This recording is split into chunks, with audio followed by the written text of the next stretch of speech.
Oi, pessoal, tudo bem? Nós começamos mais uma edição do nosso Regina Cast, chamando atenção para os pequenos acidentes dentro de casa, com perigos aí muitas vezes escondidos. Nós também vamos destacar nesse episódio alguns sintomas entre as crianças que precisam ser observados para a gente entender justamente quando é necessário buscar uma emergência pediátrica num hospital. Eu sou a jornalista Adriana Lima e aqui comigo no estúdio, especialmente montado na área administrativa do Hospital Regina, estão a médica pediatra, a doutora Maria de Lourdes Jäger. Olá, doutora Maria. Tudo bem? E também o cirurgião pediátrico, doutor Gastão Melo Coelho Silva. Oi, doutor Gastão. Olá, Adriana. Doutora Maria, um dos sintomas mais comuns nos pequenos aí é a febre. Quando é que essa febre pode se tornar algo preocupante aí que é preciso procurar uma emergência? A febre é, de todas as causas, queixas, né, a mais comum de procura nas emergências, né? E quando que os pais têm que se preocupar que a criança está com febre, que possa isso ser a representação de alguma patologia, de algum sinal de gravidade? Tudo depende, a gente sempre orienta que a mãe observe a criança nas suas atividades cotidianas, diárias, né, nas suas atitudes, quando a criança está afebril. Então, a criança apresentou febre, medica para a febre e observa como que a criança fica quando a febre baixa, quando a febre cede. Né? Doenças que não têm uma representação de gravidade, habitualmente a criança fica normal, baixa a febre e ela volta às atividades normais sem nenhum problema. Então, isso é tranquilizador para os pais, tá? Que eles podem ainda aguardar e não tem a necessidade de sair em busca, né, de um atendimento de urgência. Pode fazer contato com o pediatra e agendar para que o pediatra da criança veja a criança sem a necessidade de um atendimento de urgência. Muito bom.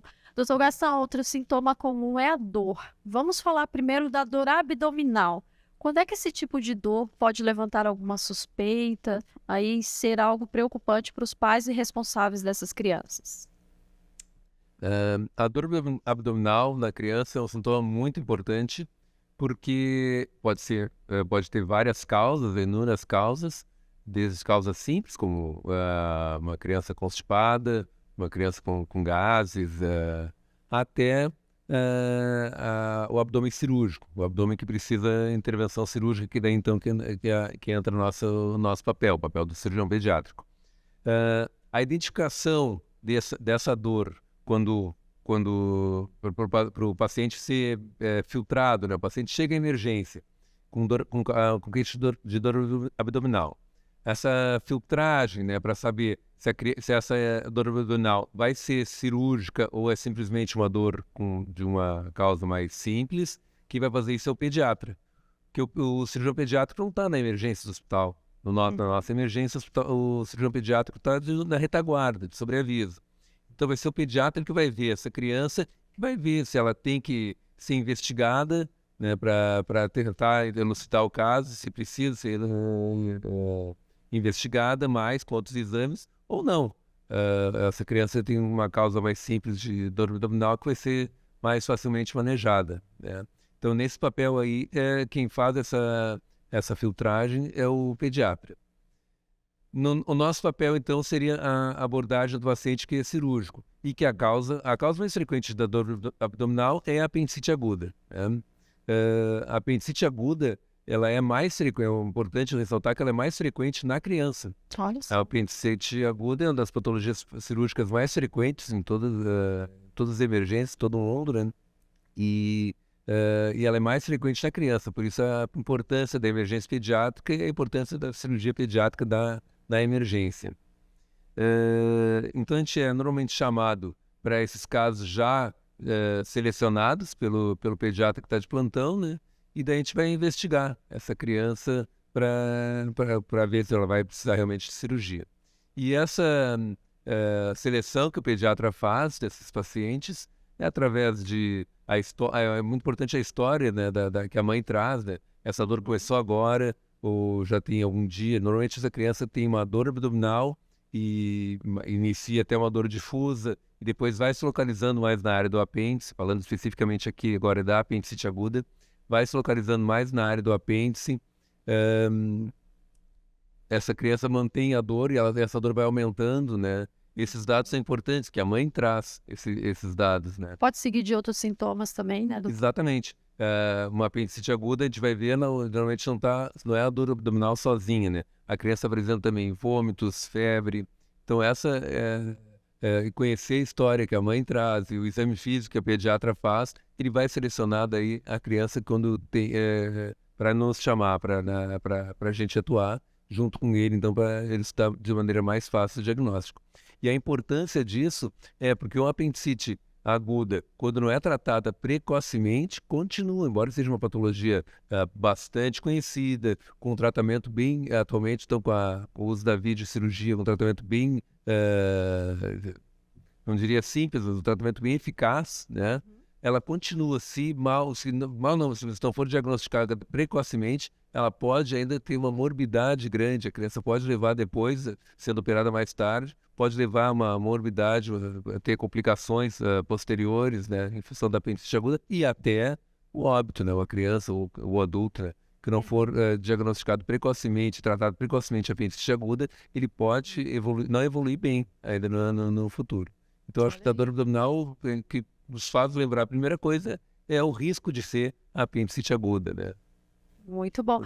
Doutor, e no caso também da dor ligada a fraturas, a gente tem queixas, por exemplo, de pais, mães responsáveis pelas crianças, de crianças que sofreram, às vezes, alguma queda, né, caiu no futebol, alguma coisa assim nesse sentido, sentiu uma dorzinha na hora, passou, mas aí no dia seguinte a dor voltou em um dos membros, por exemplo.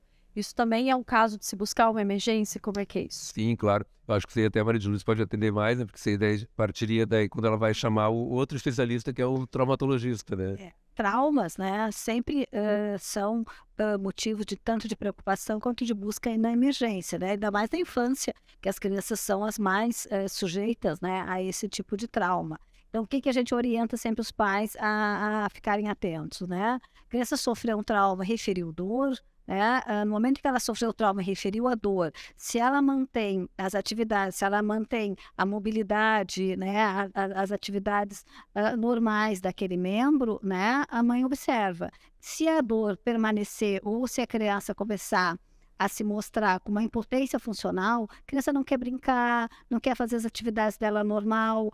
Uma coisa muito importante de se observar em criança é se tem dor, a qualidade do sono. Uma criança que tem uma dor importante, por uma lesão importante, que vai precisar de alguma interferência nossa na emergência, é uma criança que não vai ter uma boa qualidade de sono, não vai dormir em função da dor. Então, são todos sinais de alerta que são importantes a família observar no momento posterior, né, ao que a criança sofre um trauma.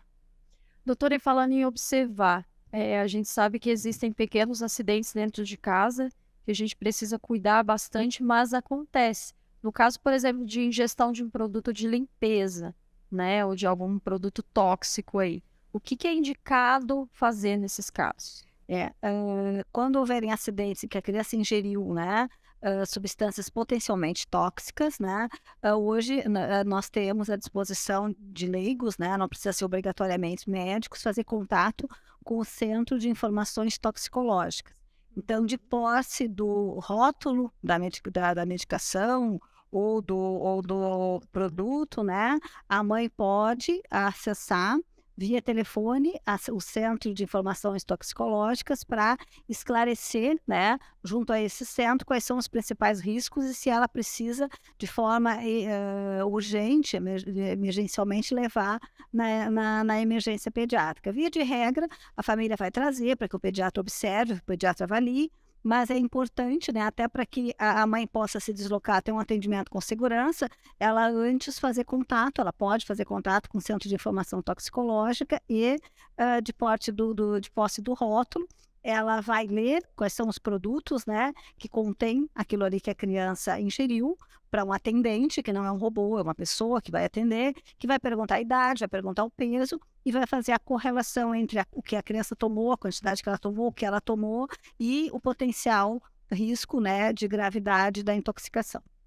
Muito interessante. Usar um gancho ali até. Eu acho que a prevenção nesse caso também é fundamental. Exato. A prevenção, né, é um fato importante também, que isso a gente já está falando sobre medidas posteriores a criança já ter sido intoxicada ou tomado acidentalmente. Agora, a prevenção, né, como o Gastão falou, é de fundamental importância. Especialmente os produtos cáusticos, né? Tem que ser armazenados em local apropriado, que a criança não tenha acesso.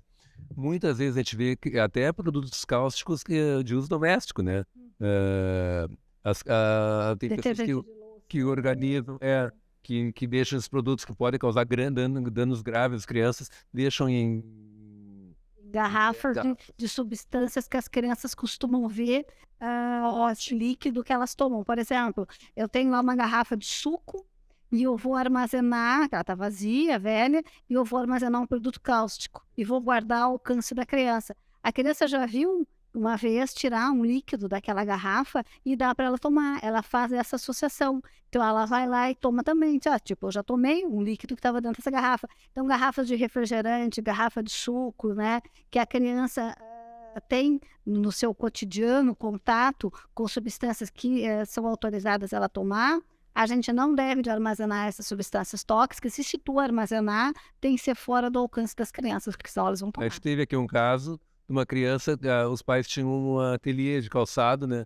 E o produto cáustico usado acho que era cola, algum produto para fabricação de calçado, estava numa garrafa PET, garrafa de Coca-Cola, e a criança esse ateliê era na casa deles, né? E essa criança ingeriu esse produto não lembro exatamente os detalhes, mas era assim, era o ateliê, e ela ingeriu o produto e causou uma lesão séria. Essas lesões são muito, muito graves, porque daí é uma lesão na área do esôfago, né? São extremamente graves. Uma queimadura, né? E deixa a criança com sequelas. Mas a prevenção é simples, né? Produtos cáusticos, produtos que podem causar danos, e depois as águas sanitárias também, né? Isso é uso doméstico, né? Daí também tem que ser armazenada no frasco da água sanitária, não pode nunca a água sanitária estar misturada com outros produtos. Produtos que são veneno para insetos, né? Venenos para animais que fazem infestação doméstica, rato, barata. Então são produtos que normalmente têm uma coloração rósea, vermelha. Parece uma bala. Parece uma bala, até palatável com alguma coisa adocicada. A criança não faz a diferenciação, se o alimento, bala, daquele produto tóxico, né? Então sempre tem que cuidar. Crianças que engatinham, crianças que são... O xarope nocivo, né, doutor? Ter muito cuidado. O armazenamento de medicações controladas. Se tiver algum familiar que usa uma medicação controlada, a criança ela observa as atitudes, as atividades das pessoas com que ela convive. Então, ela vê todos os dias a mãe, a avó, a tia, enfim, tomar um determinado medicamento. E ela tem curiosidade sobre aquilo ali. Se tu deixar ao alcance dela, ela vai lá e inadvertidamente ela pode tomar e ter, né, consequências graves aí, uma intoxicação. E aí, nesses casos também, tomar alguns cuidados específicos, como não provocar o vômito, né, doutor? Sim, não tomar nenhuma atitude de forma impulsiva, sem um conhecimento adequado, né? Então, por isso que é importante ter esse conhecimento, que a comunidade, a população pode acionar o Centro de Informações Toxicológicas, e que se isso não for possível no momento, então trazer na emergência para que receba, então, a conduta e a orientação adequada. Evitar de dar medicamentos, de induzir a vômito, dar leite, induzir a vômito, dar água, induzir a vômito, sem que tu tenha especificamente as orientações. Tem alguns produtos que a gente não pode induzir a vômito, porque ele entra queimando e vai sair queimando de novo. Então, a gente não induz vômito. Tem outros produtos que podem ocasionar aspiração, né? Se forem aspirados para a via aérea no momento do vômito, também vão trazer consequências mais graves. Então, o ideal é ou faz o contato com o Centro de Informação Toxicológica, se não houve a prevenção e a criança, então, inadvertidamente, né, ingerir um produto tóxico, ou traz imediatamente, então, no local de atendimento médico. E falando aí em ingestão também, é muito comum a gente perceber alergias alimentares na infância também, né? Até porque é uma fase que a criança, né, enfim, está descobrindo os alimentos, né, doutora? Na introdução alimentar, né, a criança pode apresentar alguns episódios, né, de alergia alimentar, que poderão trazer, né, algumas preocupações, algumas situações de emergência. Sempre preocupa são aquelas alergias que são imediatas, que são aquelas alergias que apresentam a manifestação súbita, ainda durante o tempo que a criança está consumindo o alimento ou logo após. Então, quais são os sinais que devem chamar atenção e que a família tem que trazer de imediato à emergência? Se a criança apresenta algum sinal de desconforto respiratório, a criança está se alimentando, né? Ovo é um alimento que costuma ter esse tipo de manifestação, né? Então a criança já começa com edema palpebral, edema de lábio, pavilhão auricular, desconforto respiratório. Então, esses são sintomas, isso. São sintomas que devem ser levados de urgência, no caso, numa emergência pediátrica. Uma outra coisa que eu sempre oriento meus pacientes, que nunca se introduz alimento novo em situações em que tu não tens fácil acesso a um atendimento. Por exemplo, se tu está viajando, não introduz alimento novo numa criança. No momento está viajando, vamos para a praia, a criança nunca comeu camarão, nunca comeu peixe, então ela está lá num ambiente longe da onde normalmente a pessoa reside, num local em que muitas vezes não tem, né, um local de atendimento que possa prestar um atendimento de forma rápida, urgente, para uma reação alérgica importante, com desconforto respiratório, choque anafilático, e vão lá e resolvem fazer experimentos alimentares longe. Quando tu começa a introduzir os alimentos também na idade de acima de 6 meses, eu sempre oriento a família que não introduza isso à noite, ou se não tem uma condição rápida, nesse caso, a criança faça alguma reação alérgica, de levar essa criança até o pronto atendimento, né? Então, isso é uma coisa que a família tem que prestar atenção quando vai fazer qualquer tipo de introdução de alimento novo, de não sabe quem é alérgico, quem não é. Então, evitar essas situações assim que podem, né, trazer um dano maior para a criança. Muito interessante. E eu acho que dentro desse contexto das alergias, eu acho que vale destacar um pouquinho também das alergias respiratórias, né? Quando vem aquela falta de ar brusca.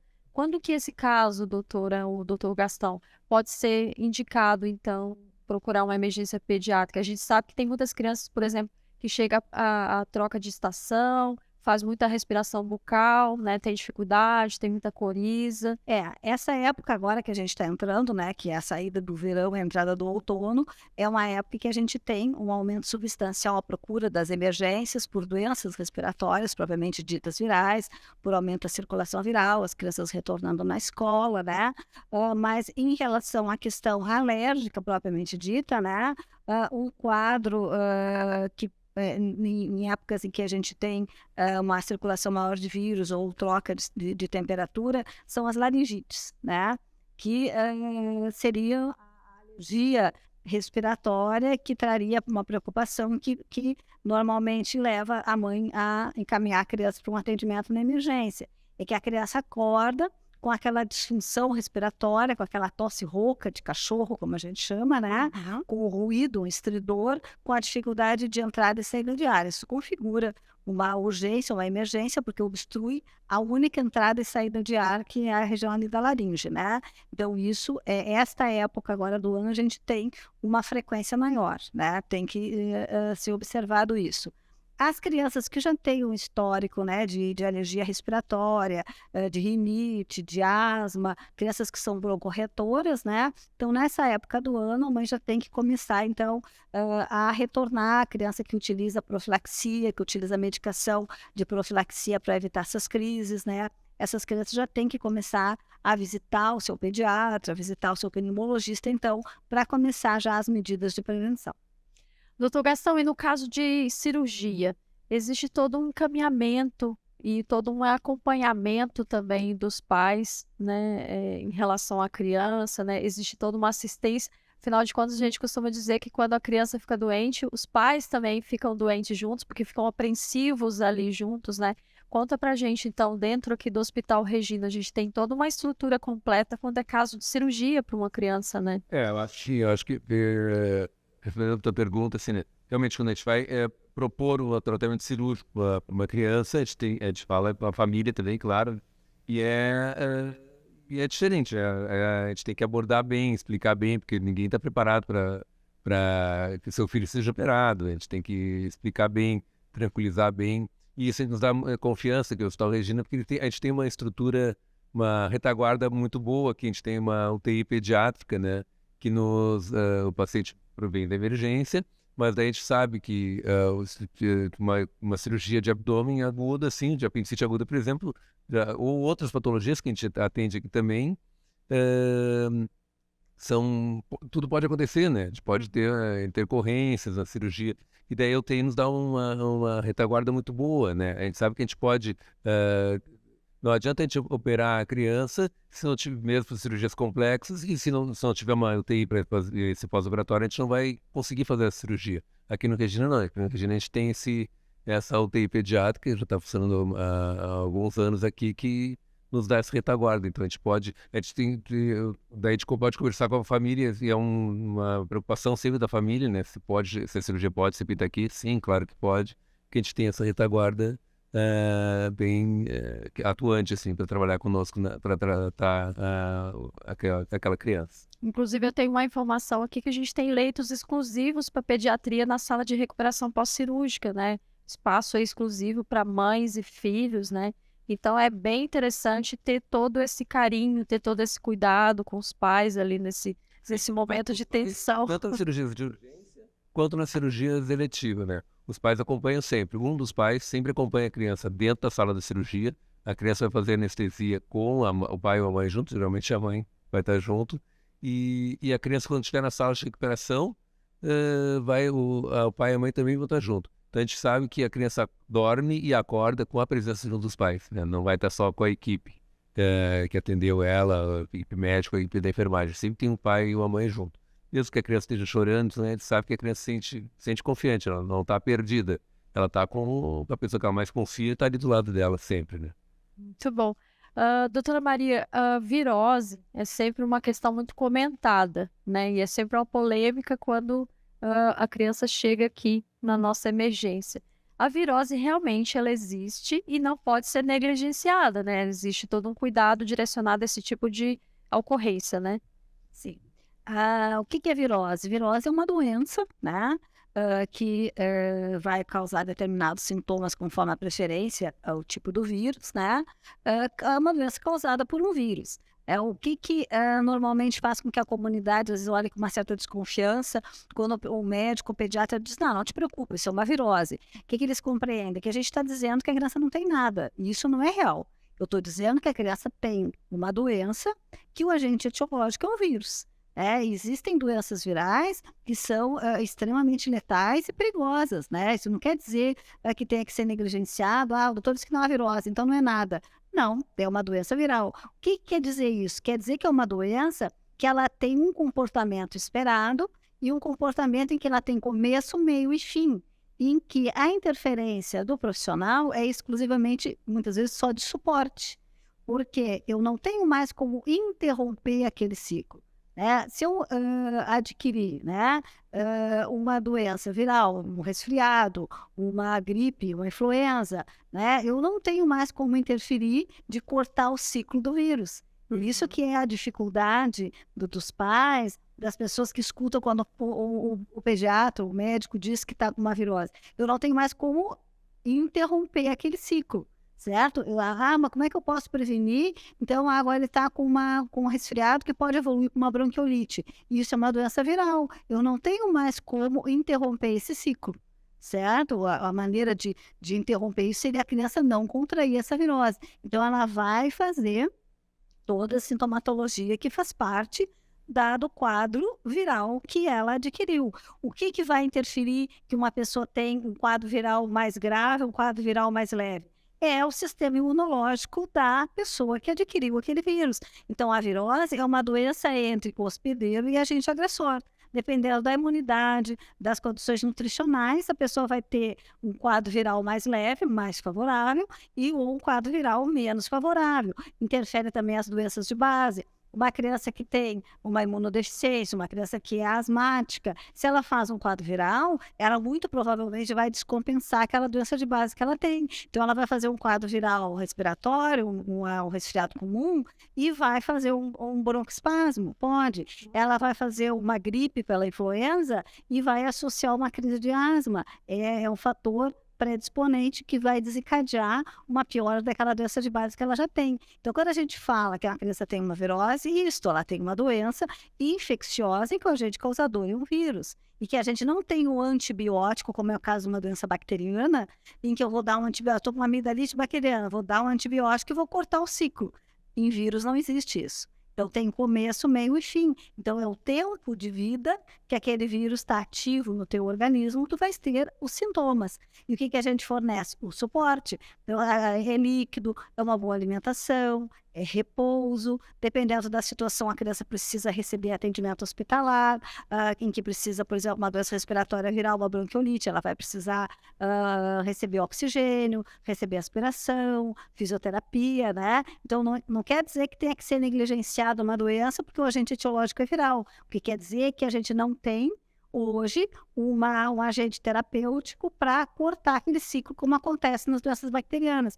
E aí a família sempre vê assim, tá, mas não vai tomar um antibiótico? De nada vai adiantar um antibiótico se a doença tem um agente etiológico viral. Ah, mas eu tenho um conhecido que iniciou com uma virose e depois fez uma pneumonia. Pode acontecer. Quer dizer que a imunidade daquela criança não estava adequada, a luta contra o agente agressor não foi adequada, porque ela não conseguiu reagir, fez uma complicação bacteriana. Bom, aí eu preciso usar um antibiótico. Caso contrário, não. É em líquido, alimentação e repouso. Esse é sempre a divergência que existe nas emergências, em que vem, está com febre, está com tosse, está com secreção, o pediatra avalia, faz raio-x, não tem pneumonia, não tem o que fazer de medicação. Ah, mas a senhora não vai me dar nenhum antibiótico? Não, porque é uma doença que não tem indicação de usar antibiótico. Ah, então quer dizer que a criança não está doente? Não, ela está doente, só que ela está com uma doença que tem uma etiologia viral. E aí a gente falou em imunidade, doutora, a senhora citou aí a imunidade. E aí vem muitos mitos e muitas verdades em relação a esse assunto.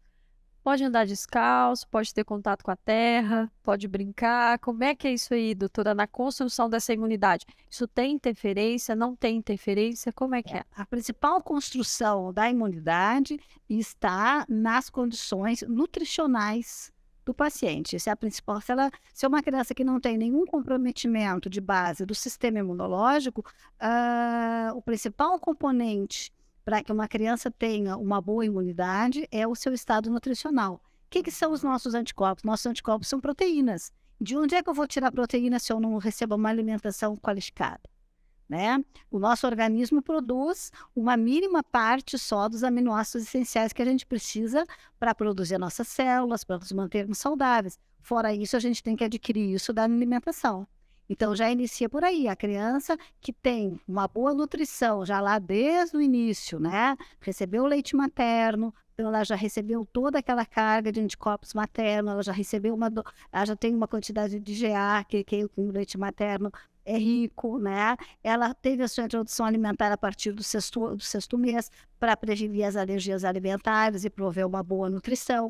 Ela tem uma alimentação variada, ela tem atividades físicas, é uma criança que tem lazer, que não fica em casa só na tela, né? Bem importante essa questão. E se alimentando de forma inadequada. Obesidade, Alimentos calóricos, hipercalóricos, ricos em carboidratos, que não vão trazer peso, mas não vão trazer uma boa nutrição. Então, toda a base da imunidade dessa criança se inicia daí, dos bons hábitos de vida, né? Seja alimentares, prática de exercício físico, conviver num ambiente favorável. O que é um ambiente favorável para uma criança? Um ambiente seguro, um ambiente com boas condições de higiene, um ambiente com disciplina, em que a criança tenha horários para fazer suas refeições, que a criança tenha uma higiene corporal adequada, que ela tenha uma boa qualidade de sono, que ela tenha um número, né, de horas de sono adequada, que não seja uma criança que fica até 2, 3 horas da manhã jogando videogame, depois dorme até o meio-dia, aí já corta, já não toma café da manhã, já se alimenta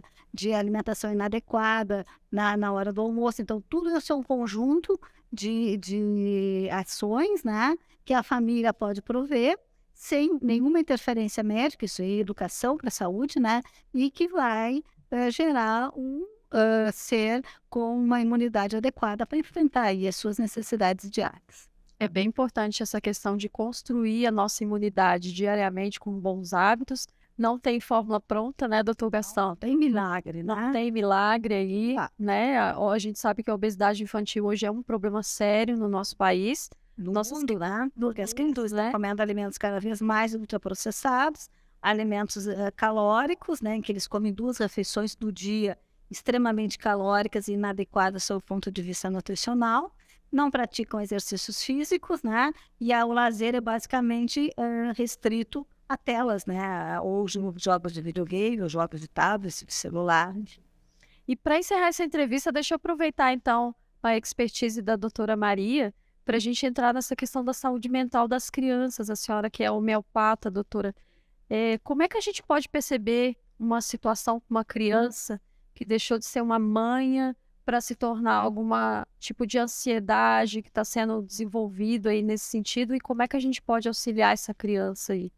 Infelizmente, as doenças mentais elas estão cada vez mais prevalentes na idade da faixa etária infantil, na faixa etária dos adolescentes, né? Porque hoje as crianças, elas têm, como a gente já falou por várias razões, né? Elas têm hoje todo um processo de vida em que contribui para que esses sintomas de ansiedade, obesidade, crianças que sofrem dificuldades na escola, por alguma diferença, né, em relação a essa questão do peso, em relação a todo o nosso protótipo, né, de beleza que se tem hoje. Então, isso tudo contribui cada vez mais para que as crianças apresentem sintomas de doenças relacionadas com doença mental. Eu sempre digo para os pais o que preocupa. Quando a qualidade de vida da criança modifica, quando aquele sintoma, aquela preocupação que a criança está apresentando com determinada situação, altera, né, a qualidade de vida dela, a qualidade do sono. A criança ela é um ser essencialmente feliz, ela tem que gostar de brincar, ela tem que gostar de atividades que são lúdicas, né? Atividades que são voltadas para a saúde mental das crianças.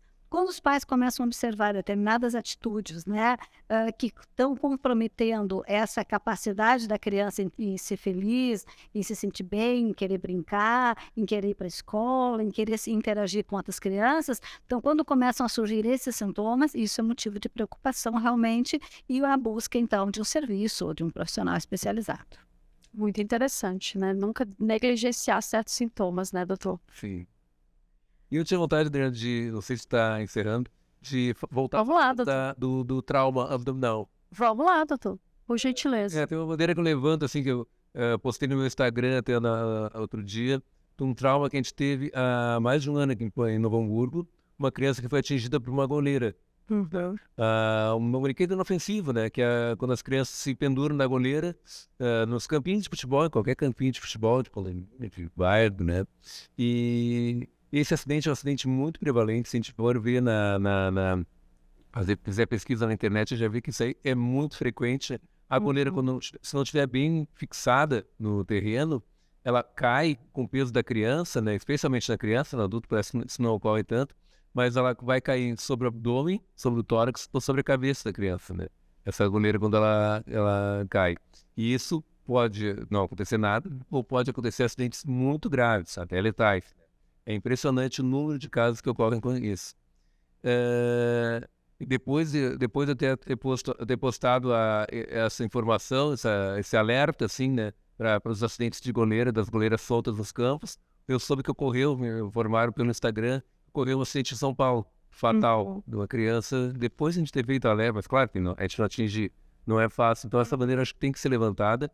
E em Porto Alegre isso já virou lei. Em Porto Alegre virou lei municipal, e eu sei que essa está sendo levantada por uma família que teve um traumatismo. Essa bandeira está sendo levantada por essa lei foi oriunda de uma família que teve esse tipo de traumatismo, e então é lei municipal em Porto Alegre, e eles estão lutando para que essa lei vire federal.